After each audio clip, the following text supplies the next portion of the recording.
Chapter 11. When the ladies removed after dinner, Elizabeth ran up to her sister, and, seeing her well guarded from cold, attended her to the drawing-room, where she was welcomed by her two friends with many professions of pleasure, and Elizabeth had never seen them so agreeable as they were during the hour which passed before the gentlemen appeared. Their powers of conversation were considerable. They could describe an entertainment with accuracy, relate an anecdote with humour, and laugh at their acquaintance with spirit. But when the gentlemen entered, Jane was no longer the first object. Miss Bingley's eyes were instantly turned towards Darcy, and she had something to say to him before he had advanced many steps.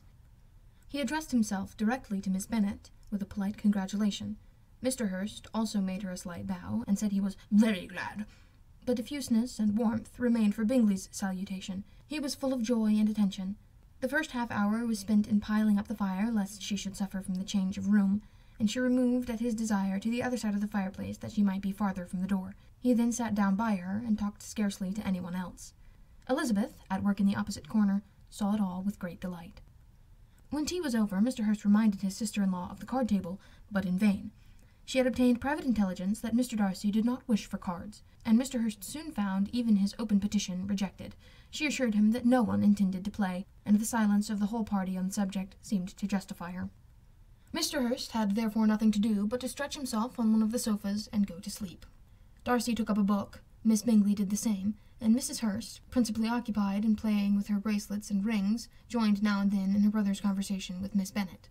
Miss Bingley's attention was quite as much engaged in watching Mr. Darcy's progress through his book as in reading her own, and she was perpetually either making some inquiry or looking at his page. She could not win him, however, to any conversation. He merely answered her question, and read on. At length, quite exhausted by the attempt to be amused with her own book, which she had only chosen because it was the second volume of his, she gave a great yawn and said, "How pleasant it is to spend an evening in this way! I declare, after all, there is no enjoyment like reading. How much sooner one tires of anything than a book! When I have a house of my own, I shall be miserable if I have not an excellent library." No one made any reply. She then yawned again, threw aside her book, and cast her eyes around the room in quest of some amusement. When hearing her brother mentioning a ball to Miss Bennet, she turned suddenly towards him and said, "By the by, Charles, are you really serious in meditating a dance at Netherfield? I would advise you, before you determined on it, to consult the wishes of the present party. I am much mistaken if there are not some among us to whom a ball would be rather a punishment than a pleasure." "If you mean Darcy," cried her brother, "he may go to bed if he chooses, before it begins. But as for the ball, it is quite a settled thing, and as soon as Nichols has made white soup enough, I shall send round my cards."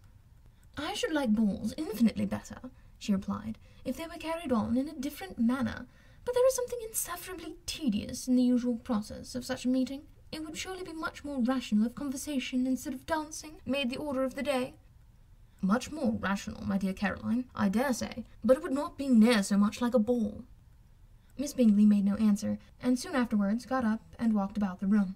Her figure was elegant, and she walked well, but Darcy, at whom it was all aimed, was still inflexibly studious. In the desperation of her feelings, she resolved on one more effort, and turning to Elizabeth, said, "Miss Eliza Bennet, let me persuade you to follow my example and take a turn about the room. I assure you it is very refreshing after sitting so long in one attitude." Elizabeth was surprised, but agreed to it immediately. Miss Bingley succeeded no less in the real object of her civility. Mr. Darcy looked up. He was as much awake to the novelty of attention in that quarter as Elizabeth herself could be, and unconsciously closed his book. He was directly invited to join their party, but he declined it, observing that he could imagine but two motives for their choosing to walk up and down the room together, with either of which motives his joining them would interfere. What could he mean? She was dying to know what could be his meaning, and asked Elizabeth whether she could at all understand him. "Not at all," was her answer. "But depend upon it, he means to be severe on us, and our surest way of disappointing him will be to ask nothing about it." Miss Bingley, however, was incapable of disappointing Mr. Darcy in anything, and persevered, therefore, in requiring an explanation of his two motives. "I have not the smallest objection in explaining them," said he, as soon as she allowed him to speak. "You either choose this method of passing the evening because you are in each other's confidence, and have secret affairs to discuss, or because you are conscious that your figures appear to the greatest advantage in walking. If the first, I should be completely in your way, and if the second, I can admire you much better as I sit by the fire." "How shocking!" cried Miss Bingley. "I've never heard anything so abominable. How shall we punish him for such a speech?" "Nothing so easy, if you have but the inclination," said Elizabeth. "We can all plague and punish one another. Tease him, laugh at him. Intimate as you are, you must know how it is to be done." "But upon my honour I do not. I do assure you that my intimacy has not yet taught me that. Tease, calmness of temper, and presence of mind. No, I feel he may defy us there, and as to laughter, we will not expose ourselves, if you please, by attempting to laugh without a subject. Mr. Darcy may hug himself." "Mr. Darcy is not to be laughed at," cried Elizabeth. "That is an uncommon advantage, and uncommon I hope it will continue, for it would be a great loss to me to have many such acquaintance. I dearly love a laugh." "Miss Bingley," said he, "has given me credit for more than can be. The wisest and best of men, nay, the wisest and best of their actions, may be rendered ridiculous by a person whose first object in life is a joke." "Certainly," replied Elizabeth, "there are such people, but I hope I am not one of them. I hope I never ridicule what is wise or good. Follies and nonsense, whims and inconsistencies, do divert me, I own, and I laugh at them whenever I can. But these, I suppose, are precisely what you are without." "Perhaps that is not possible for anyone, but it has been the study of my life to avoid those weaknesses which often expose a strong understanding to ridicule." "Such as vanity and pride." "Yes, vanity is a weakness indeed, but pride, where there is real superiority of mind, pride will always be under good regulation." Elizabeth turned away to hide a smile. "Your examination of Mr. Darcy is over, I presume," said Miss Bingley. "And pray what is the result?" "I am perfectly convinced by it that Mr. Darcy has no defect. He owns it himself without disguise." "No," said Darcy, "I have made no such pretension. I have faults enough, but they are not, I hope, of understanding.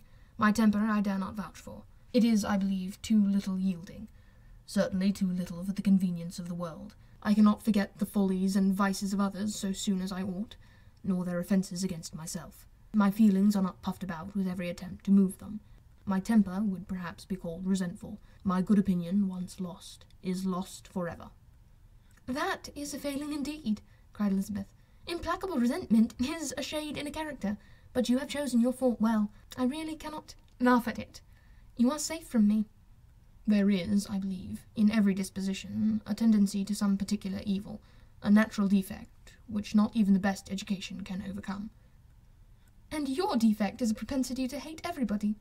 "And yours," he replied with a smile, "is wilfully to misunderstand them." "Do let us have a little music," cried Miss Bingley, tired of a conversation in which she had no share. "Louisa, you will not mind my waking Mr. Hurst?"